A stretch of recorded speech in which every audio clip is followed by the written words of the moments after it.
முதலமைச்சர் செல்வி ஜெயலலிதா சென்னை ராதாகிருஷ்ண நகர் தொகுதிக்கு உட்பட்ட 800 குடும்பங்களுக்கு சுத்திகரிக்கப்பட்ட குடிநீர் கிடைக்கும் வகையில் அறிவித்த அம்மா குடிநீர் திட்டத்திற்காக ஸ்மார்ட் கார்டுகளை வழங்கினார். இதற்காக முதற்கட்டமாக சென்னை மாநகராட்சிக்கு உட்பட்ட ஆர்கே நகர், திருவல்லிக்கேணி, ஜாஃபர்கான்பேட்டை உட்பட 7 இடங்களில் சுத்திகரிக்கப்பட்ட குடிநீர் உற்பத்தி நிலையங்கள் அமைக்கப்பட்டு ஏழை எளிய மக்களுக்கு குடும்பத்திற்கு நாள் ஒன்றுக்கு 20 லிட்டர் அம்மா குடிநீர் வழங்கப்படுகிறது.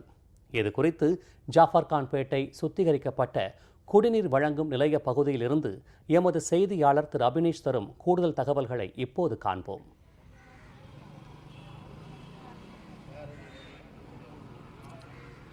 தமிழ்நாடு முதலமைச்சர் அவருடைய உத்தரவின் பேரில் கடந்த 56 மாதங்களில் 41 கூட்டு குடிநீர் திட்டம் மற்றும் இதர குடிநீர் திட்டங்கள் மூலமாக, அதாவது ரூபாய் 7,324 கோடியே 34 லட்சம் ரூபாய் செலவில் வெற்றிகரமாக பல்வேறு கூட்டு குடிநீர் திட்டங்கள் செயல்படுத்தப்பட்டு வருகிறது. அதே வேளையிலே குடிநீர் பற்றாக்குறை இருக்கக்கூடிய 69 ஊரக குடியிருப்புகள் மற்றும் 30 பேரூராட்சிகளிலும் எதிர்மறை சவ்வூடு பரவுதல் நிலையங்கள், அதாவது RO வாட்டர் எனப்படக்கூடிய திட்டங்களையும் தமிழ்நாடு முதலமைச்சர் அவர்கள் உத்தரவிட்டு அதற்கான பணிகளும் விரைவாக நடைபெற்று வருகிறது.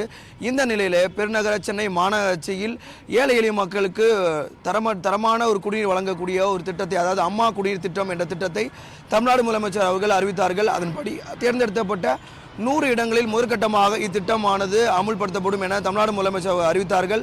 இதன்படி கடந்த 28ஆம் தேதி இதற்கான இந்த திட்டத்தை தமிழ்நாடு முதலமைச்சர் அவர்கள் சென்னை மாநகராட்சியில் 7 இடங்களில் இதற்கான திட்டங்களை தொடங்கி வைத்தார்கள். இத்திட்டம் ஏழை எளிய மக்களுக்கு மிகவும் பயனுள்ளதாக இருக்கிறது. குறிப்பாக இத்திட்டத்திற்காக இணைய விரும்புபவர்கள் அதுக்கான விண்ணப்ப படிவங்களை பூர்த்தி செய்தால் அவர்களுக்கு ஸ்மார்ட் கார்டு என கார்டு வழங்கப்படும். அந்த கார்டு மூலமாக சுத்திகரிக்கப்பட்ட அந்த குடிநீர் அம்மா திட்ட நிலையங்கள் மூலமாக அவர்களுக்கு நாள் ஒன்றுக்கு 20 லிட்டர் குடிநீர், அதாவது சுத்திகரிக்கப்பட்ட குடிநீர் கட்டணம் எதுவும் இல்லாமல் வழங்கப்படும்.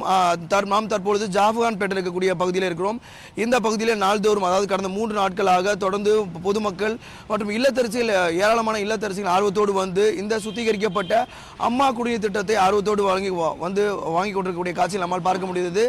இது குறித்து நம்மிடம் பேசுவதற்காக பொதுமக்கள் நம்மிடம் சிலர் இருக்கிறார்கள். நம்ம அவங்ககிட்ட பேசுவோம். சொல்லுங்க, தமிழ்நாடு முதலமைச்சர் அவங்க கடந்த 28ஆம் தேதி அம்மா குடிநீர் திட்டத்தை தொடங்கி வச்சாங்க. இந்த குடிநீர் திட்டம் உங்களுக்கு எப்படியெல்லாம் பயன்படுது, அதை பற்றி கொஞ்சம் சொல்லுங்க. எங்கள் குடும்பத்தில் 5 பேர் ஒரு நாளைக்கு ஒரு கேன் வாங்குகிறோம். அதுவே 40 ரூபாய் ஆகுது. மாதம் 1200 ரூபாய் ஆகுது.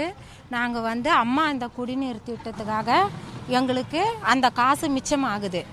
மிச்சமாயிட்டு இப்போ இந்த தண்ணி கேன் வாட்டரோட ரொம்ப நல்லாயிருக்கு. அம்மாவுக்கு இதை கொடுத்ததுக்காக அம்மாவுக்கு நன்றி. இதே போல் மற்றொரு இல்லத்தரசி நம்மள இருக்காங்க, அவங்ககிட்ட நம்ம கேட்போம். சொல்லுங்கள், இந்த குடிநீர் திட்டம், அதாவது அம்மா குடிநீர் திட்டம் உங்களுக்கு எப்படிலாம் பயன்படுது, அதை பற்றி கொஞ்சம் சொல்லுங்கள். எங்கள் வீட்டில் 4 பேர் இருக்காங்க. இந்த தண்ணி ரொம்ப யூஸ்ஃபுல்லாக இருக்குது. வெளியில் வாங்குகிற ரேட்டை விட இங்கே ஃப்ரீயாக தராங்க. அதனால் ரொம்ப யூஸ்ஃபுல்லாக இருக்குது. ஏழை எளிய மக்களுக்கு இலவசமாக வாங்குறதுனால ஒரு நாளுக்கு தினமும் 3 நாளாக தொடர்ந்து பிடிக்கிறோம். 20 லிட்டர் தண்ணி ஒரு ஆளுக்கு தராங்க. அது ரொம்ப யூஸ்ஃபுல்லாக இருக்குது. அதனால் முதலமைச்சர் அம்மா அவர்களுக்கு மிகவும் நன்றி சொல்கிறேன். அதாவது இந்த பகுதியில் இருக்கக்கூடிய பொதுமக்கள் சொன்னது போலவே நாள் ஒன்றுக்கு 20 லிட்டர் சுத்திகரிக்கப்பட்ட அம்மா குடிநீர் பொதுமக்களுக்கு வழங்கப்படுகிறது. இதன் மூலமாக இந்த பகுதியில் இருக்கக்கூடிய, அதாவது சென்னை பெருநகர மாநகராட்சி இருக்கக்கூடிய அனைத்து பொதுமக்களுமே இந்த திட்டத்தை வரவேற்கிறாங்க. அதாவது ஒரு தனியார் நிறுவனத்திலிருந்து வாங்கக்கூடிய ஒரு சுத்திகரிக்கப்பட்ட தண்ணியானது ஒரு 40 ரூபாய், 30 ரூபாயிலிருந்து 40 ரூபாய் வரைக்கும் விற்கப்படுகிறது. இதன் மூலமாக ஏழை எளிய மக்களுக்கு தரமான குடிநீர், சுத்திகரிக்கப்பட்ட குடிநீர் வழங்கப்படுகிறது. இதனால் இந்த திட்டத்துக்கு பெரும்பாலான அனைத்து தரப்பு மக்களும் இதை வரவேற்கிறார் என்றே சொல்ல வேண்டும். ஜெயா பிளஸ் செய்திகளுக்காக ஒளிப்பதிவாளர் ஷாமுடன் அபினேஷ்.